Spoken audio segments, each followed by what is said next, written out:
Hello everyone, let's review February's 3-card blind main event tournament results.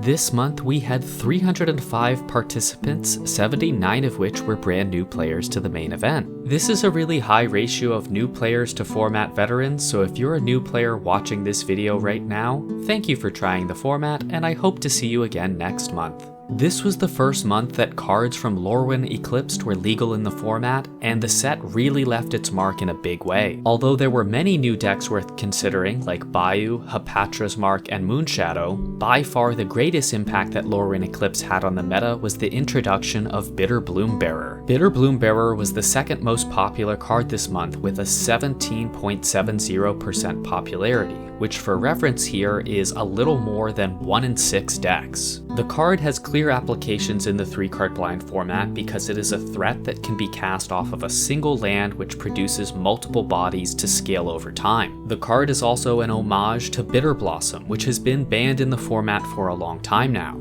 The most popular Bitter Bloombearer decks were also the 2 most popular decks of the month, being Double Bitter Bloombearer Peat Bog and Bitter Bloombearer Smallpox and Peat Bog. This ultimately led to Peat Bog being the most popular card this month, making up nearly 1/4 of all decks submitted. This meant that if you came prepared to cut off Bitter Bloombearer decks at their mana source, your baseline for performance was quite high. Bitter Bloombearer had a clear impact on meta diversity this month. Out of the 305 submissions, there were 210 unique decks. On its own, that is a seemingly normal ratio of unique decks, but if we weigh these cards by their performance and run them through the Simpsons Diversity Index, you will see that this was a substantial drop in diversity since last month, and is the least diverse meta we've seen since August of 2025, which for reference here was one of the most lopsided metas we've ever had. The 3-card blind diversity grade for this month was a B-. And from here, I think we can begin to congratulate our winners as we continue to discuss the meta.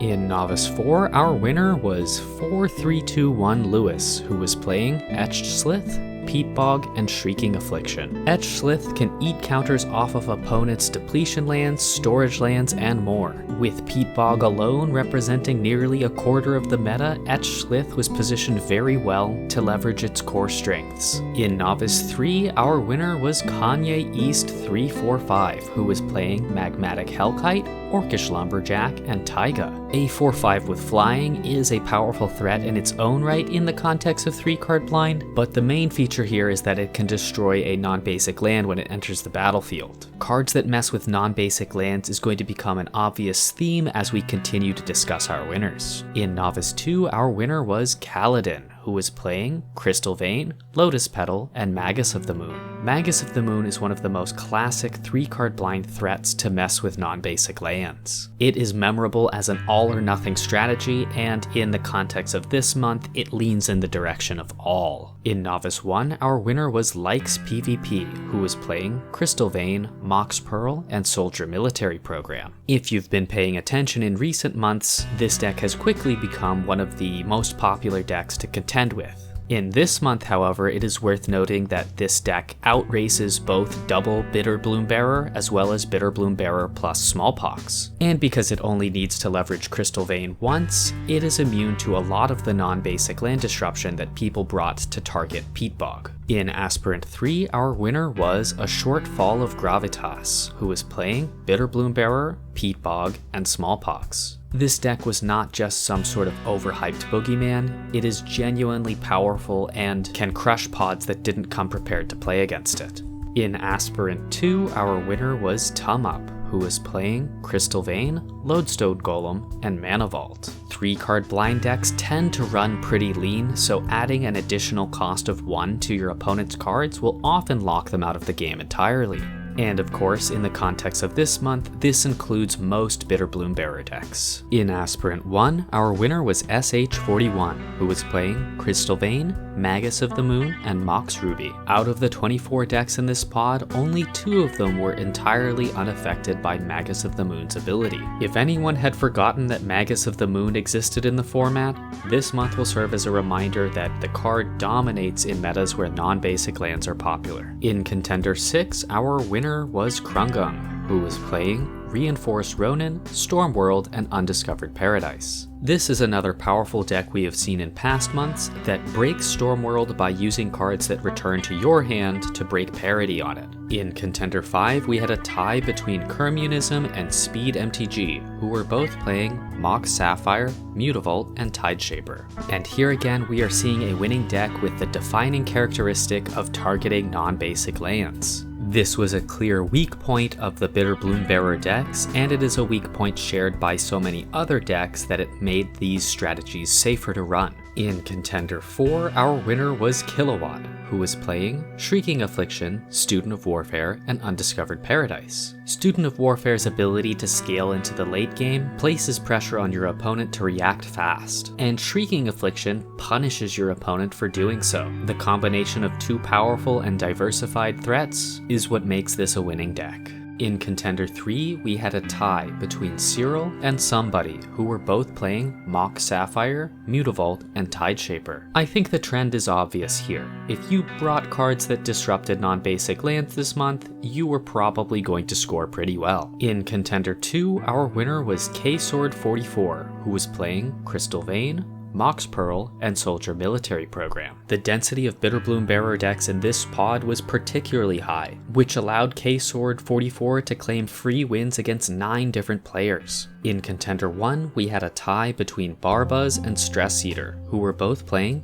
Old Growth Dryads, Shrieking Affliction, and Undiscovered Paradise. Old Growth Dryads is a 1-drop we hadn't seen very much in the past, but with many other powerful 1-drops being banned and Shrieking Affliction being unbanned, the card was uniquely positioned as one of the 1-drops that generates the highest upfront threat, making it a great pairing for a card like Shrieking Affliction, which requires your opponent to be under pressure for Shrieking Affliction to start doing its thing. And in Exemplar, our winner was Epsilon Greater Than Zero, who was playing Dryad Arbor, Mental Misstep, and Mistbreath Elder. I'm not gonna lie here, this kind of reads as a Galaxy Brain level meta call to me. The fact that this deck uses Dryad Arbor as a mana source means it folds to a huge amount of removal spells. And Mental Misstep is a total silver bullet that has no impact on Bitter Bloombearer whatsoever. But Epsilon Greater Than Zero correctly predicted that Bitter Bloombearer was going to be absent from this pod, and that there would be a high number of 1-drops that could leverage the silver bullet potential that Mental Misstep has. This makes Epsilon Greater Than Zero our champion for the 2nd month in a row with a well-deserved 1894 ELO rating. And with that, I'd like to congratulate all of our winners one more time, and move on to discussing the cards that will be included in this month's community ban vote. Well, to kick things off, the obvious first include for the ban vote is Bitter Bloombearer. Although the card's win rate was unimpressive on average, the reason for that is because the entire meta was warped around this card, such that a key characteristic of the majority of winning decks was their matchup against Bitter Bloombearer. This month has demonstrated that there are tools that exist that would keep Bitter Bloombearer in check, but I think this month helps demonstrate that without a huge number of players pressing their thumb down to counter these decks, they would be entirely out of control. Next up, we have Shrieking Affliction, which was the 3rd most popular card this month, and put up a strong performance while claiming multiple pod wins. The card supports many different powerful combinations, ranging from faster 1-drop decks to some slower decks that use it as more of a utility piece. Although it's been interesting to see which combinations prove to be the most effective, it has proven to be generically powerful enough that it tends to perform pretty well with most things you can combine it with. Next, we have Soldier Military Program. In recent months, this has become a format-defining card. It is resistant to removal, and it can scale into the late game by going wide, tall, or some combination of both. There is no doubt that this month its score was benefited by the fact that it beats most Bitter Bloombearer decks, but it has been a top deck for several months now, and its versatility has been edging out similar cards like Words of Wilding. Next up, we have Minsk and Boo, which is a card that we haven't discussed in the video so far. The card can come out as early as turn 2 using combinations like Orcish Lumberjack and Taiga, or Interplanar Beacon and Mana Vault. The Interplanar Beacon and Mana Vault version was the third most popular deck this month, right behind the two Bitterbloom Bearer decks. If you've ever played against Minsc and Boo in another format, you're probably painfully aware that this is an incredibly hard card to beat after its resolve. Now imagine trying to beat the card while you have no cards in your library to draw from and only 3 cards in total to use. If it isn't banned, Minsc and Boo will be positioned to be one of the strongest decks in the format and one that you have to respect. And the final card included on this month's ban vote is Crystal Vein, which will likely be the most controversial one by far. Crystal Vein was the 5th most popular card this month, and it is one of the most powerful mana sources in the format, supporting decks like Soldier Military Program, Lodestone Golem, Anvil of Bogarden, and Magus of the Moon. If we ban Crystal Vein, this will be the first time in the main event's history that these cards won't be able to be played on turn 1. It will still be possible to play decks like these, but they will be slowed down a turn by being forced to rely on depletion lands. This is exciting and unexplored territory for many players, but there are others that are more eager to move in the opposite direction and unban a card like Ancient Tomb. Our format is flexible enough that we can turn the power dial in either direction, and we can do so at any time. However, this will serve as a landmark vote that may determine which direction we're moving in for a few months at least. It will be very interesting to see where the community lands on this issue, and I'm sure we will have fun exploring new and exciting metas either way. And that wraps up the list of cards that are part of this month's community ban vote. Don't forget that if you'd like to participate in the vote, you can do so by visiting the website linked in the description of this video. Thank you again to all of those of you who participated. This was a fun and unique month, even if it was a little lopsided. Thanks for watching, everyone, and see you soon.